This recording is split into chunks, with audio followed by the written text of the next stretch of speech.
Buddy, do I have a surprise for you today? We're talking with Karen Rayburn, who runs arguably the coolest marketing agency out there for accounting firms. They've been doing this for a long time, and every conversation with Karen's like, oh my gosh, like I always pull a few nuggets, specifically around like, how do I just get the most out of my time? I'm a busy guy. I got stuff to do. I'm not going to sit around playing patty cakes with marketing stuff all day, so just tell me what the most important things to do are.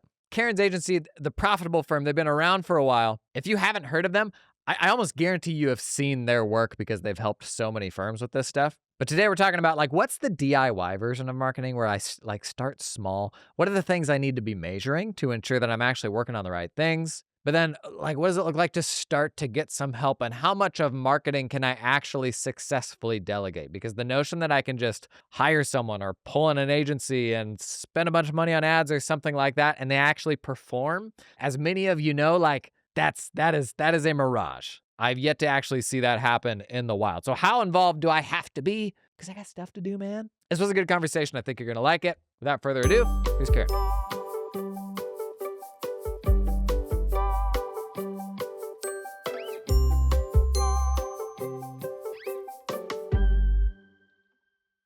Karen, pleasure as always. Thanks for being here. Yeah. Let's just jump straight into this. We talk a bit of marketing on this podcast just through the lens of like, you got to be visible. You got to show people that you exist. Otherwise, like those connections and the serendipity doesn't really happen. If you were to send someone down a DIY path of like, here are maybe the most important few things that they could do for themselves just to be out in the world and people know about what they do, where would you steer them?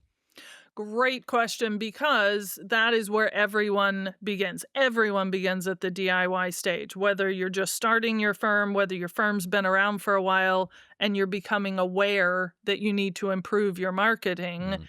You are naturally going to start with DIY. It's rare to the point of impossible that people are going to leap to, hey, I need to spend $5,000 a month on having help with this, because we tend to try stuff ourselves, and that's good. And I support that. I've always said I love to see accountants being involved in their own marketing. And when you are at that stage, either because you're beginning or you literally don't have the budget yet, or you don't think you have the budget yet, then the first place, there's a couple things I would recommend you start with. One is, and I know we've talked about this before and you have, but crystal clear about who your audience is. If you are not clear, they will not be clear. And if it takes them extra brain calories to figure out if they are your kind of person, they will go away. And especially now where people are a little more nervous, they need more information. They are wondering, curious, maybe talking to more people, maybe delaying it. If you say we work with small business owners, nobody's going to be like, oh, I feel so seen. This is incredible. I didn't know there was somebody out there who worked with small business owners. So even if it's just a couple bullet points to say my ideal client, the person that I most want to work with, is this kind of person who has this kind of business and has these kinds of problems.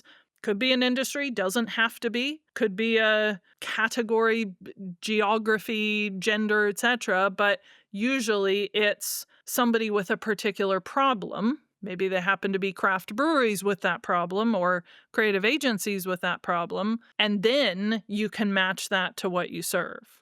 So I would start with audience for sure. What are some cool examples you've seen of that? Because that sounded like a bit of demographics, but also like the problem, like you brought up problem specifically. Are there, what are some of the favorites that you've seen in the wild that you remember? Yeah, some of them would be the thing that the business owner, I'll use that as the example, is the most worried about right now. So maybe it's hiring or staff retention, or how am I going to afford these premises, these assets, whatever it be. I want to grow.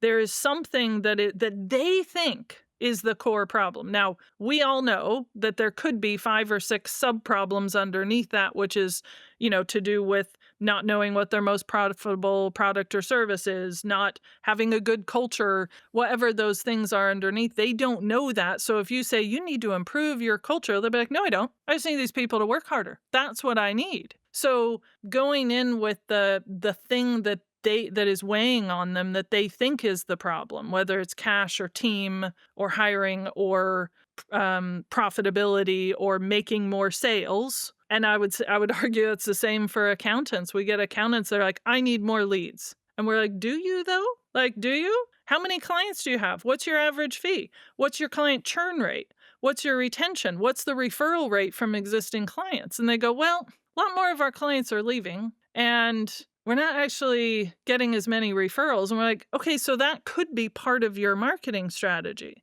So it's the same for the accountant. If you have an industry, it does make it simpler. You can say, are you in craft brewery and you have this issue with paying for all of your supplies? But if you do not have that, don't get obsessed with it, freaked out about it, and be like, well, Jason and Karen said I have to, so I guess I'll pick one. And we see people doing that, and they just pick one that they have no experience in. And they're like, we serve dentists. I'm like, do you though? And they're like, no, but I thought it could be really profitable. So pick an industry if you have some experience, but otherwise get to the core problem that they tell you, because you're going to think that it's profits or cash flow forecasting or something, but you're the accountant. You're thinking it from the accountant perspective. Yeah. So what is it that the last 3 clients or prospects said, I'm really worried about this, or I'm wondering about, or I'm really excited about this? Yeah. I feel like we like to project accounting and tax problems onto a client Yes. situation, but a lot of the problems you just rattled off have nothing to do directly with accounting or tax, like hiring. Like, Yep. what business do I have holding myself out to say, like, if you're a $1 to $3 million creative agency struggling to hire Yep. or struggling to get out of client work or something like that, like, Yep. what business do I have putting myself in that conversation? Yes. And that is why we encourage accountants to consider that in their marketing, because then it's your job to say, listen, we know you're accountants. We could be your accountants, and we look at the numbers and the profits and these things, but how much you pay your team and how you retain them and how effective you are affects your final numbers. And when we're sitting there looking at your profit and loss account every month, and your profits are going down because every new hire is costing you twice as much, we're not pretending to be HR people, but there's a direct impact here. So some of it is the natural connection that accountants can have with saying, listen, we know HR people, we know talent recruitment people or whatever it be, but this is impacting your numbers. And if we're analyzing the numbers, then you know what problem to be solving. And then you can address the fact that you think it's a staff problem, but actually you have 7 products, 4 of which are only profitable. So why are you selling these other 3? You fix that, then you can fix your team problem. Does that make sense? Yeah. I'm real geeked on LinkedIn headlines right now. I think like it's probably the 10 most important words of copy about someone. If you're doing anything on social media right now, like 1,000 times as many people will see that as ever see your website. But usually those headlines for accountants are very accounting or tax centric. We help you make sense of our numbers. There's usually some jargon in there that's kind of accountancy jargon.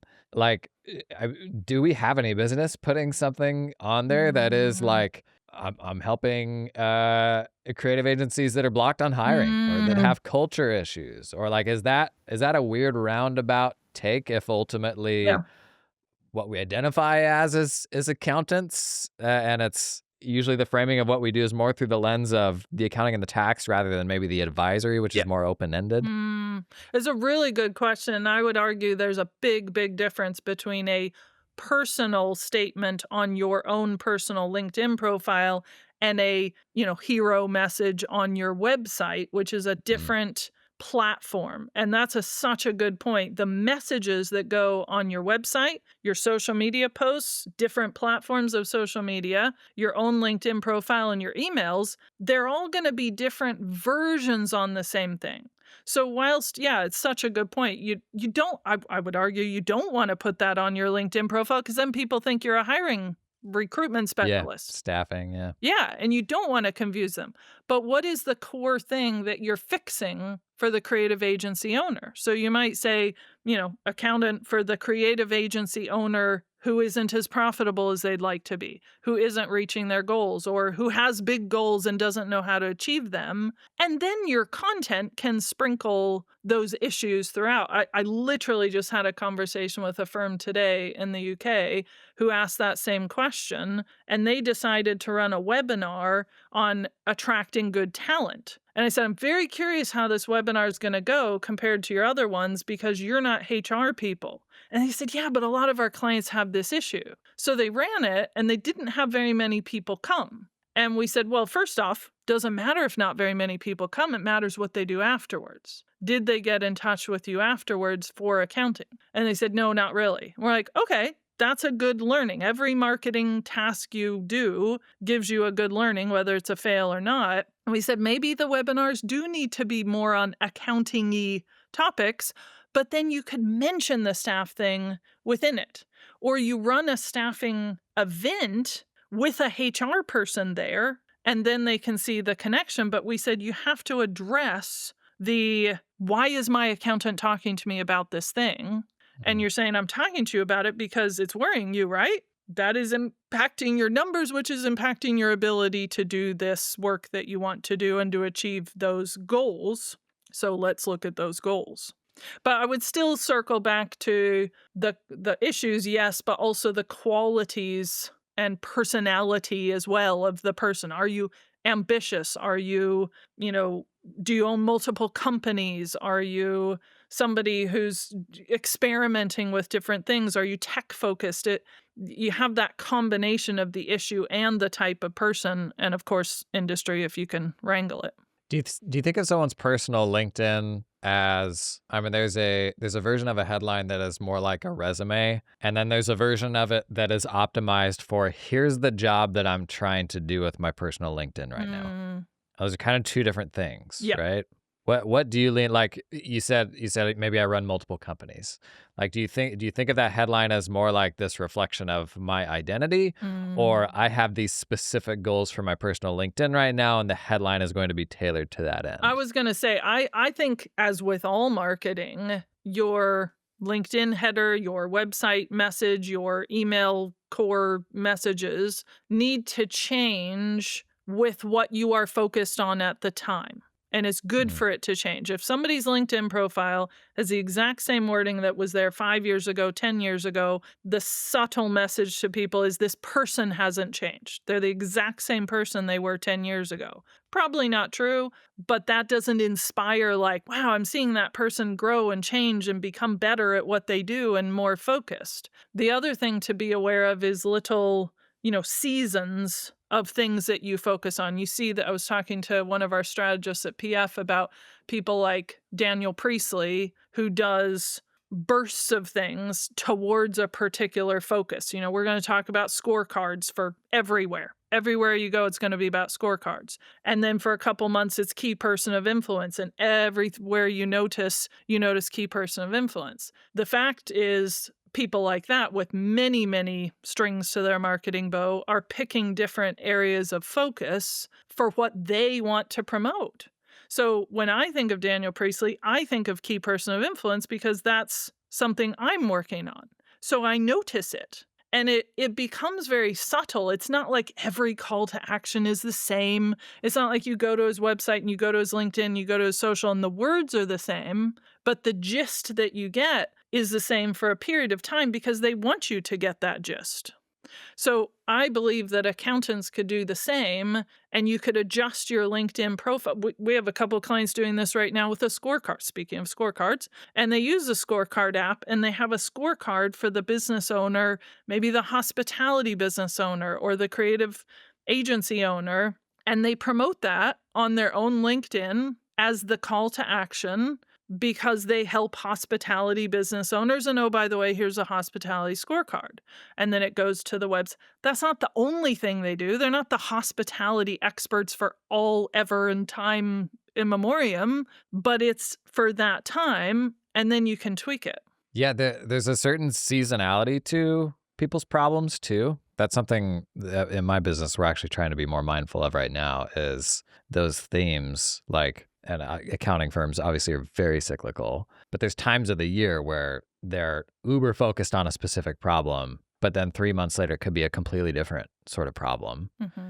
And we're talking more about that, like it's clear down to my LinkedIn headline. Like people are going to get past the October 15th deadline and spend about a month scrambling to get their tech lined up. It's like, do we just like change all of the messaging then around like, I'm going to help you do this in the next 30 days. And then after that, it's about renewal season and getting all of your clients to re-up. We got a lot of content around that. Like, do we then just kind of swing things toward that aspect that's kind of top of mind?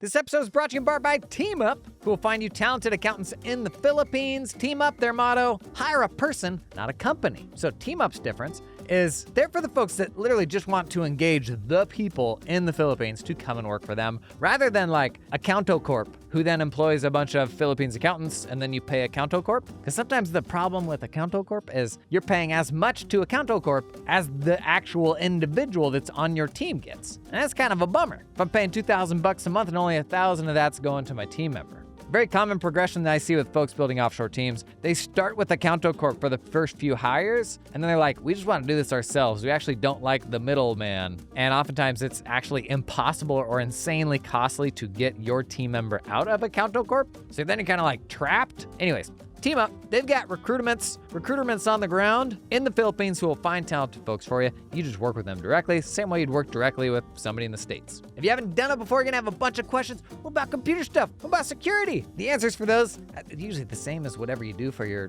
domestic team. What about disclosures? If you do tax work, you gotta put something in the engagement letter. If you're using them for 1040 work, there's a standalone disclosure that you do, but I did both of these in my firm, wasn't a big deal. And TeamUp, they've helped so many firms go through this that they can give you great expert answers and best practices for how to navigate any of these things that may be spooky. Even if you just want to have a conversation to learn more, hit them up. That's TeamUp. Learn more, check out a link down in the show notes.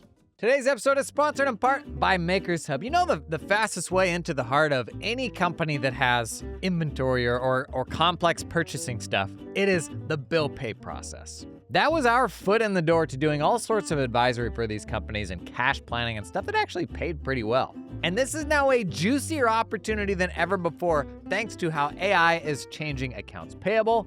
And Makers Hub, man, they are right at the forefront of this. If you haven't seen them yet, we've done a number of demos on our channel of just how far automated AP has come. In fact, I've talked with firms now in the wild who have successfully automated big chunks of the accounts payable department in various clients' businesses. But the real value of getting into this work to me isn't the arbitrage opportunity that might be temporary around just showing them a more automated way to do it. Rather, it is having the completeness of all that information, the bill pay info, all the invoices. It unlocks some really cool advisory opportunities. So my firm, I did a lot of bill pay, not because I liked bill pay, goodness knows I did not, but because of the other types of more valuable work that actually unlocked.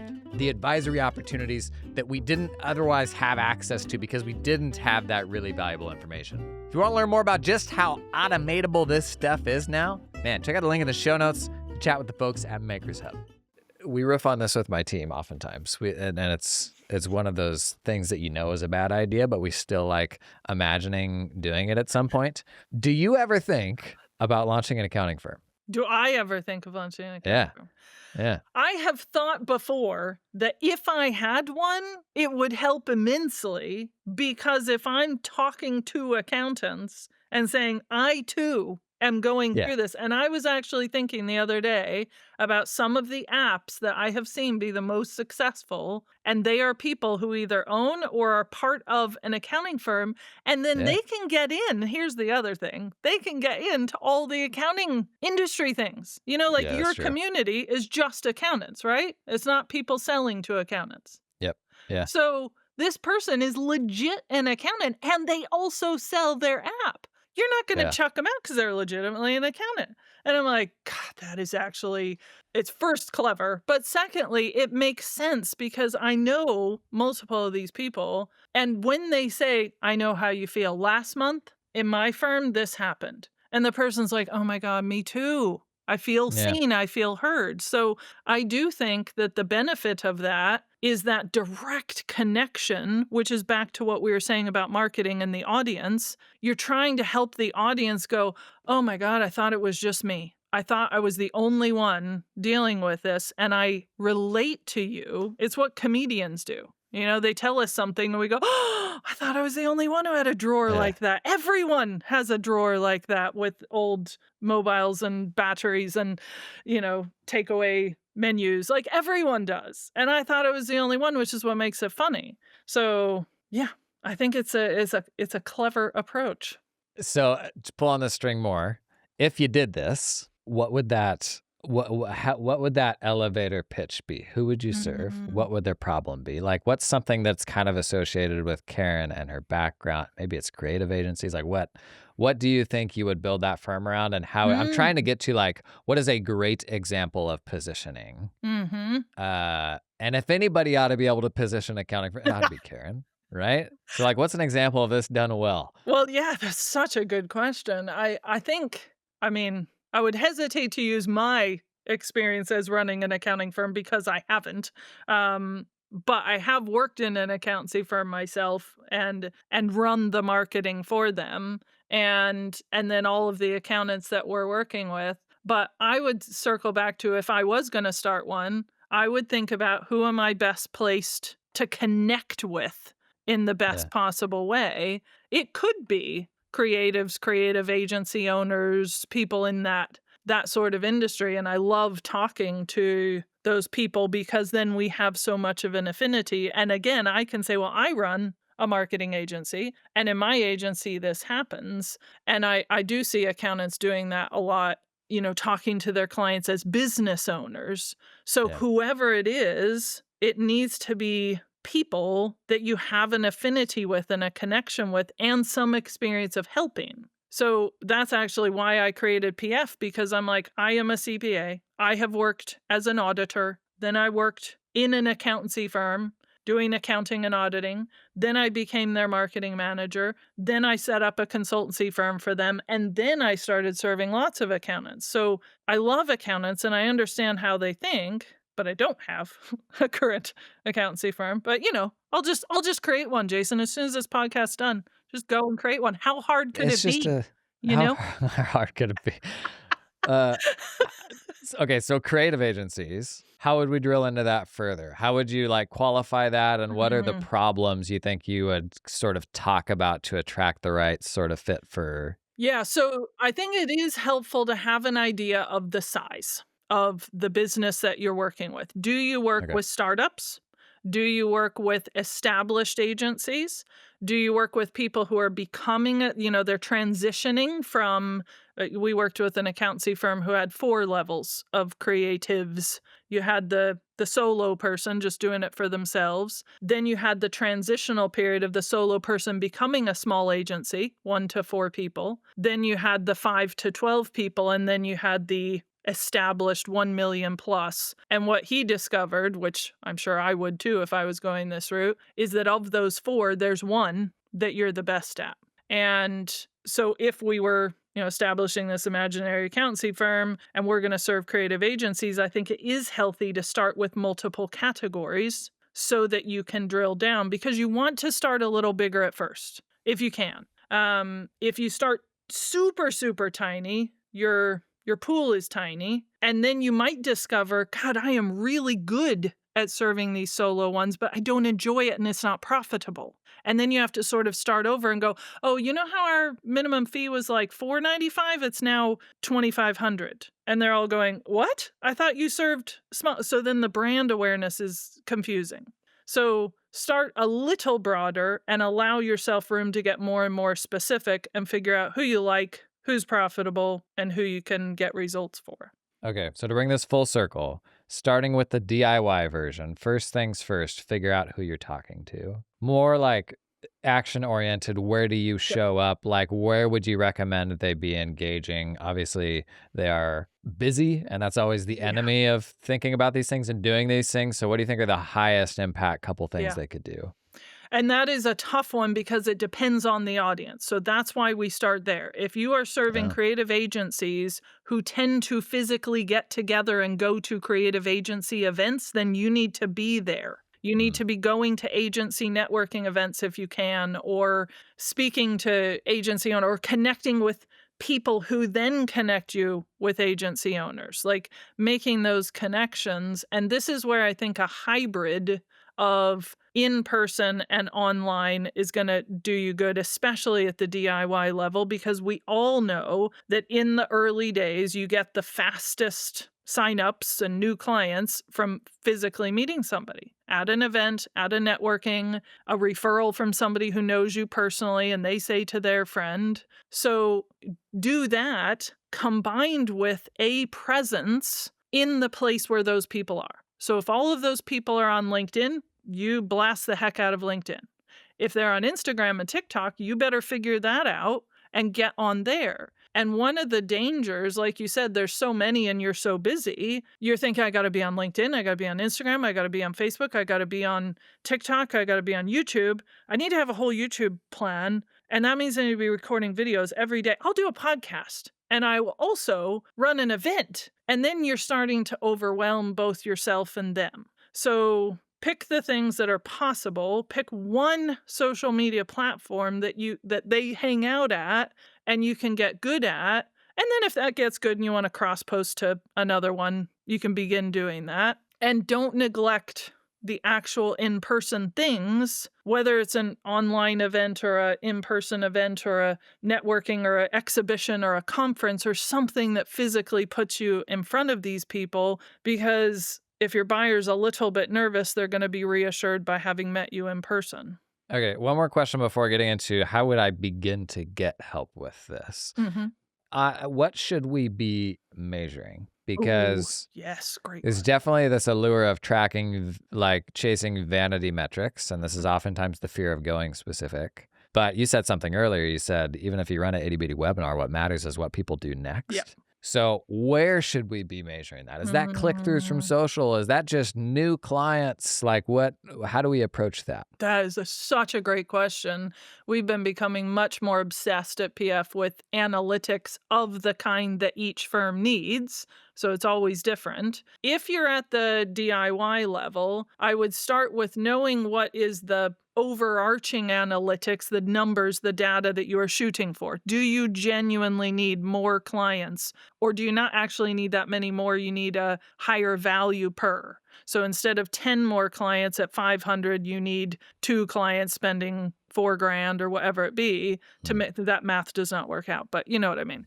It's figuring out what that high number is. We call it a headline goal. You can call it a top line goal, but it's the thing that all of your marketing is driving towards. So it doesn't matter what your website views are if your average client fee is going down and down and down. And you're going, something's not right here. So how do we fix all these other things because this headline goal is or isn't being reached? So you got to know that. And then the things you track lead you to that. So let's use the average client fee as an example. A lot of our clients want to and could do this. Their average client fee is £800 or dollars a month, and they want it to be $1,500 or $2,500. That's a big jump.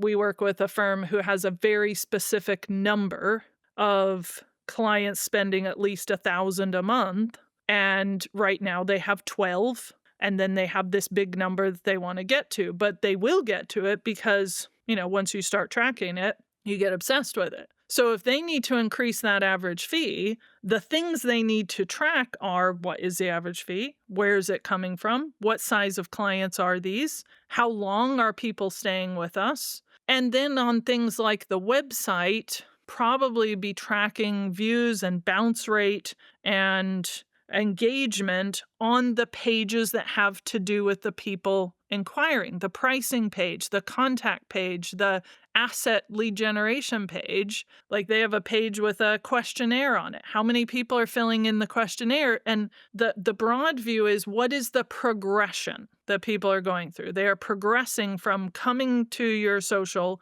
then going to your site, then going to your questionnaire, then booking a call, then getting a proposal. So you track every step of your progression.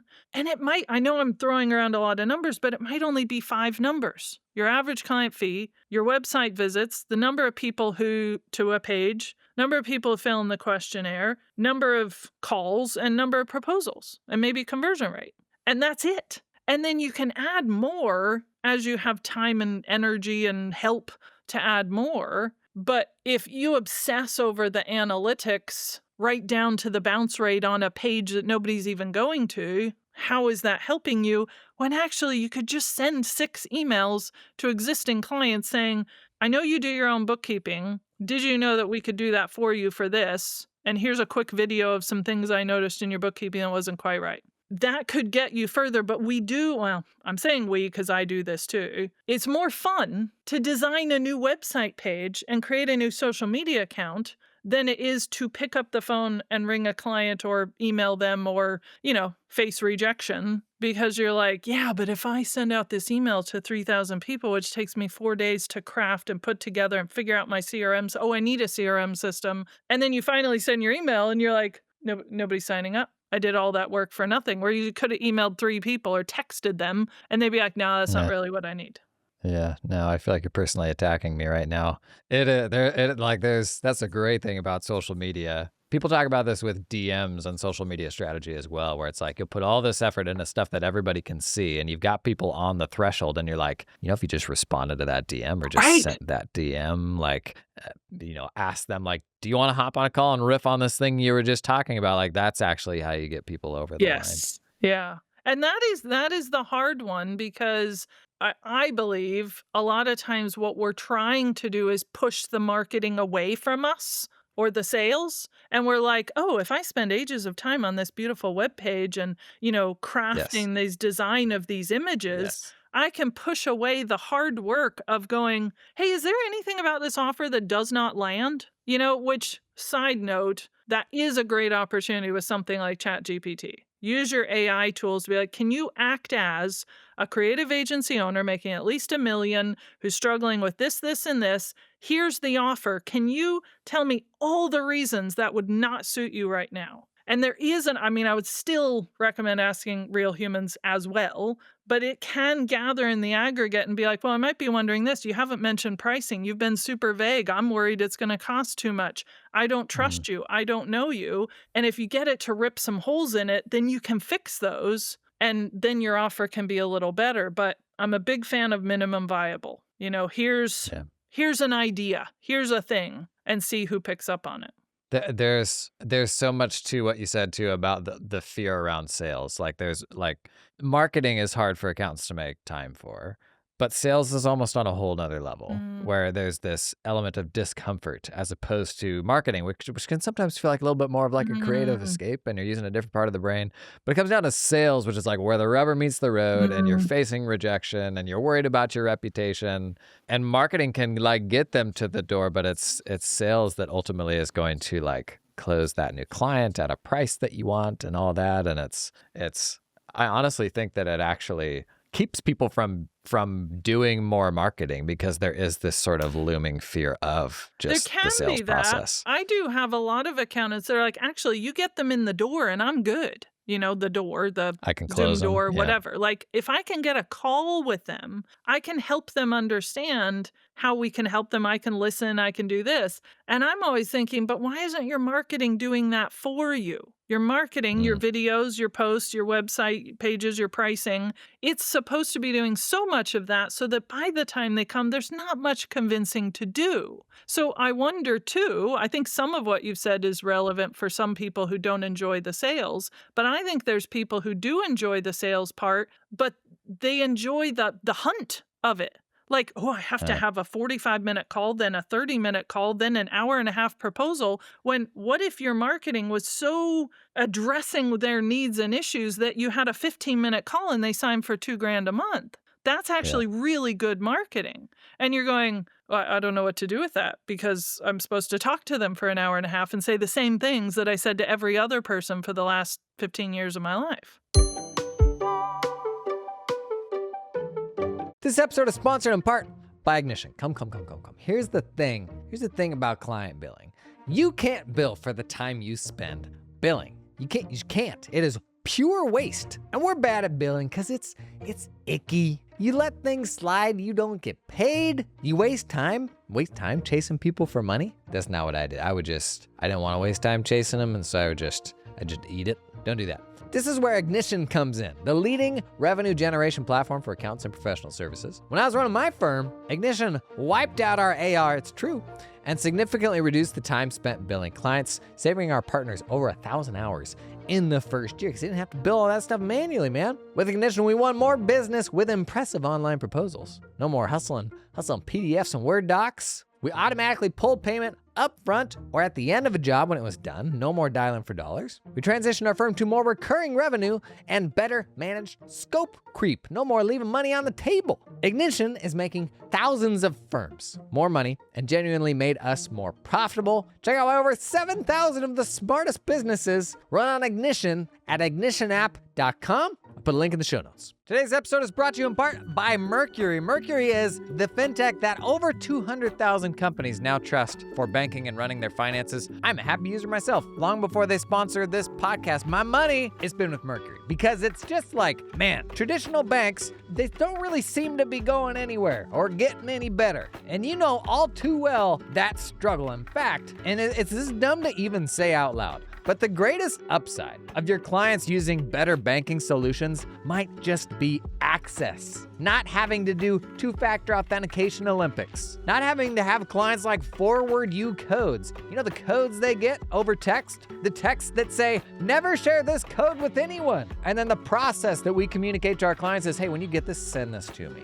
Just the janky things we gotta do to get access to things because traditional banks didn't let you handle like micro-user stuff. Did I say micro-user? Multi-user stuff. Granular permissions for the different people in your team. And even in the scenario where a client does give you your own login, then your entire team is like sharing your login. Buddy, there's like so many problems with that and so much risk in that. Where if we're just a little more opinionated and we're like, hey, just so you know, all this fuss and headache around like getting access to this thing, there's a better way that we recommend. Come over here and check out Mercury. Sometimes we're like apologetic about what a pain it is to do this banking stuff. Stop apologizing. Say, client, go use this better alternative. There's a solution to this and it is your fault that you're not on the right platform. I'd encourage you to give Mercury a look. It's genuinely really good. More information about Mercury down in the show notes. We talked DIY. How does somebody begin to get some help with this? Because there's definitely folks that don't even want to touch DIY. They just want to abdicate the whole thing, and that doesn't really work. Yeah. But for this person that's dabbling in it and at least thinking about these things and putting a bit of effort into it, what does it look like to step into getting some sort of help? Yes, great question. So the first thing is to understand where your gaps are.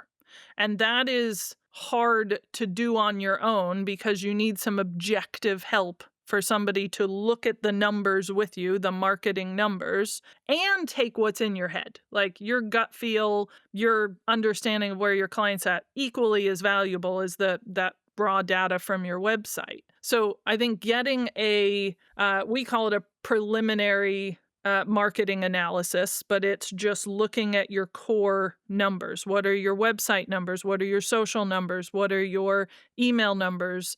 And that identifies the gaps. That's the first place to start because when you know what the gaps are, then you know what marketing you need help with. So we get people that go, I need a new website. And where our question always is, do you? I mean, maybe you do, but what is your goals? What is it you want to achieve? What's your website doing right now? Do you have a website? How is it performing? What are the pages? Who's visiting? Who's not? What assets do you have? We might look at all that and go, actually, couple little tweaks to your existing site is going to get you further. And yes, it could look a lot more beautiful. But again, we could spend 6 months creating the world's most beautiful website. And then you have the same problem. You basically just dressed up and fancied up your old website with a new jacket, and it's still not delivering. So we got to figure out what's not delivering and then what you need to do. So get some kind of a gap analysis first to figure out where those gaps are, then fill your biggest gaps fast. So you might have a gap in your brand because even though you say you work with small businesses, your website talks about these big charities and nonprofits and large companies and audits. And the small business owner is like, well, obviously it's not for me. So then they don't get in touch. So that's a gap that is preventing you achieving if you want more small business clients. So you figure out what those gaps are, fill the bigger ones first, and then you can be doing the consistent stuff, which you might need some help with. You can do some, you could have an intern do some, you can have an agency do some consistent work for you. but it's very important that you do it along what those gaps are. Is this a risk of just running out and hiring a web designer? Like you're almost self-diagnosing and just Yes. saying, this is what I need, just go do this. I mean, imagine if your client did that to you. Your client says, Yeah. listen, I don't need bookkeeping. I don't need help with payroll. That's fine. My mother-in-law does that for me. She's great. And you're going, I bet. I bet that is fantastic. So a lot of accountants I know do that sort of thing. You do that thing yourself as an accountant. You're like, let's do an analysis of your bookkeeping. Let's see where your bookkeeping's at. If it's awesome, great.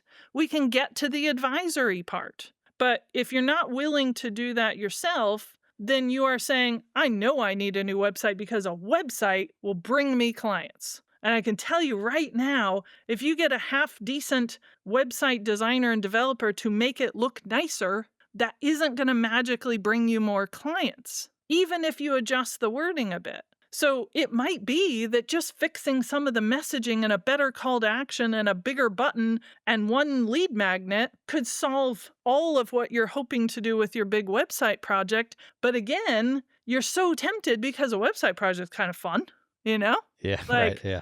people are going to be asking me for stuff. We'll do a photo shoot. Maybe I'll come up with some clever ideas for landing pages. My website developer will say, what pages do you want? And I, the accountant, will just, and I'm like, that's not how it works. Like, you need to figure out what pages your buyers want and then give those. And maybe you need to spend 3 days recording videos about your pricing, your approach, your team, your process, the issues, so that that can be used on your website.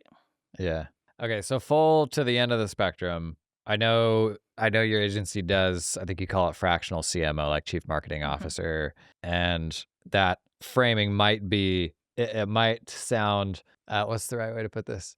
I mean, that might sound like if I'm thinking of hiring a CMO, what I'm going to say is, this is your job now. And I'm so Right. glad you're here so that I can go do something else. Like, how much can you, right? How much can you actually push to another team versus what you have to stay engaged in yourself? Really great question.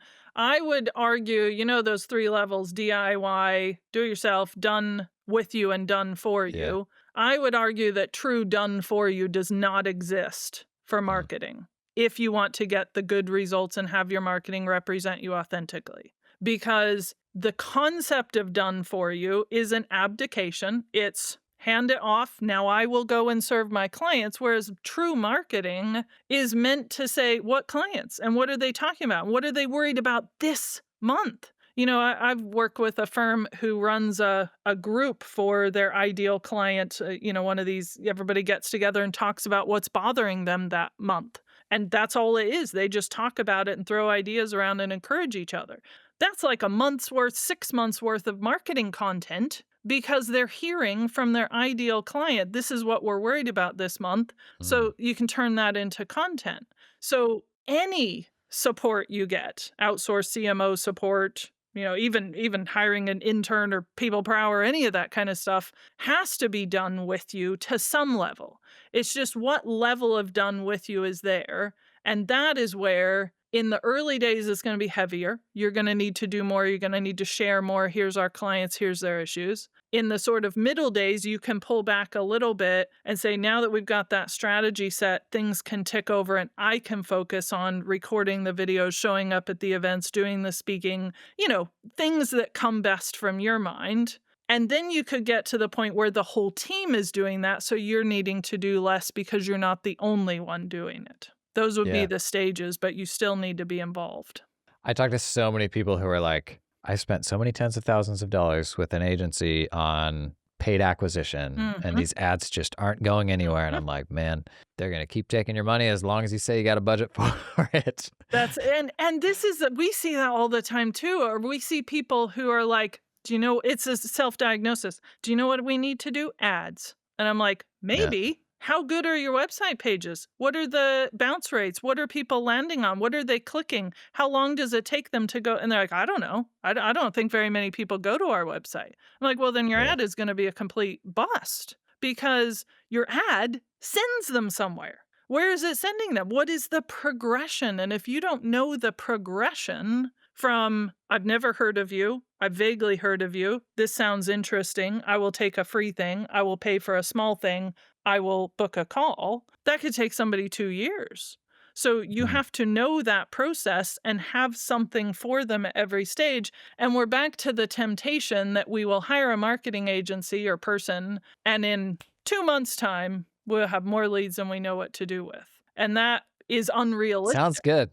It sounds Does great sound though, good. And Karen. if That anyone sounds out there good. has done that, please tell me and I will happily put it into practice. But 13 years of serving accountants and marketing, and I haven't found that one. Actually, I will say though, the one thing that turns around the fastest is talking to your existing clients. Karen, it is always a pleasure. Did I see you're kicking off like a series on this stuff, like a workshop sort of thing for firms? Yeah, so we do a series of 8-week. It's a coaching group. So for people who, whether you're DIYing it or you're thinking of getting some help with it, or you already have a marketing person, this is 8 weeks of accountability and keeping you directed in the right way for your marketing. So I started it about 10 years ago to help train accountants into here's what you need to know about marketing.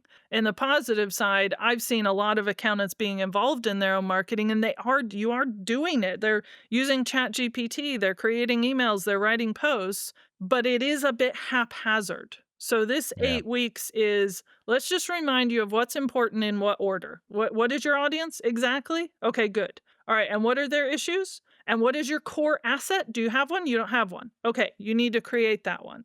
So it's a group, and there's 10 to 30 people in it. So it's a small enough group that you will be heard, and it's very interactive. And we spend a little bit of time saying this is why audience is important, but most of the time saying, Jason, what's your audience? Well, this is mine, and everybody learns from each other, and then you put it into practice. Because my philosophy is all of the accountants listening, you're already doing marketing. You're doing some kind. So wouldn't it be helpful for an hour a week to make sure that you're focusing your marketing in an area that's going to get you more of what you want, plus be reminded that you are not the only one who's like, I'm not sure why this isn't working, or I don't know what to do. And as a bonus, we will review any content you create. You write a LinkedIn post, you send it to us, me and my team will go, this could be better. Actually, this is amazing. Change that a little bit. This is vague. Here's how to improve your website page. And that alone, when people use it, is very, very powerful. Very cool. Okay, we'll have that down in the show notes. We'll also share at Karen's website, Karen's agency, all that stuff, how to find Karen. And thank you so much for doing this. Yeah, thanks for having me. Thanks for helping accountants with their marketing in all different kinds of ways, because it connects with their systems, their AI, their tech, their people. So it's an integral part of it. Appreciate what you help them with. Cool. Thank you, Karen. Thanks, Jason. Bye.